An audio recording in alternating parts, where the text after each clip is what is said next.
Hizi tatu ni kati ya tabia hatarishi kabisa anazoweza kufanya mwanaume ndani ya mahusiano yake, na hatakuja kupata amani wala furaha ya kikamilifu ndani ya hayo mahusiano. Tabia ya kwanza ni kutokushirikisha ama kuweka wazi kuhusu simu yake. Hapa aidha kwa makusudi au kwa kuweka utaratibu ama sheria juu ya simu yake kutokushikwa bila ruhusa. Sasa hii inaondoa imani na uaminifu kwenye mahusiano. Kwa hiyo uaminifu unakuwa kwenye mashaka, unakuwa kwenye wasiwasi mkubwa sana, na migogoro haitakuja kuisha. Mwanzo itaonekana kama hali ni shwari, ni kama mke amekubaliana na sheria zako na utaratibu wako, lakini kadiri muda utakavyokuwa unazidi kwenda, kile kitu kitakuwa kimepanda mbegu mbaya sana, na baadaye kitakuja kuleta shida kubwa ya kimahusiano, na hasa migogoro inayohusu uaminifu. Tabia ya pili, kutumia maumbile ya wanaume kuhalalisha tabia ya usaliti.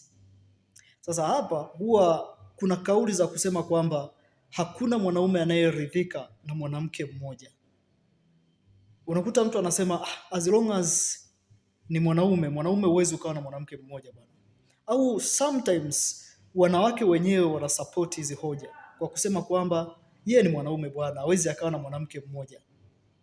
Sasa ikikukuta personally, yani binafsi kwenye mahusiano yako, hapo ndipo utajua kwamba hili swala linaweza likaondoa kabisa furaha na amani ya mahusiano yako.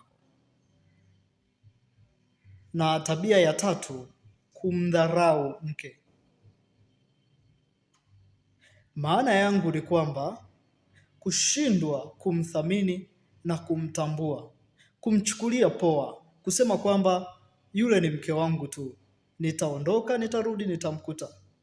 Kwa hiyo pengine hata mawasiliano yanakuwa si ya kuridhisha, kwa sababu unamchukulia poa, unasema hawezi kwenda popote, nitaondoka, nitamkuta, chochote nitafanya, nitazunguka, nitamkuta.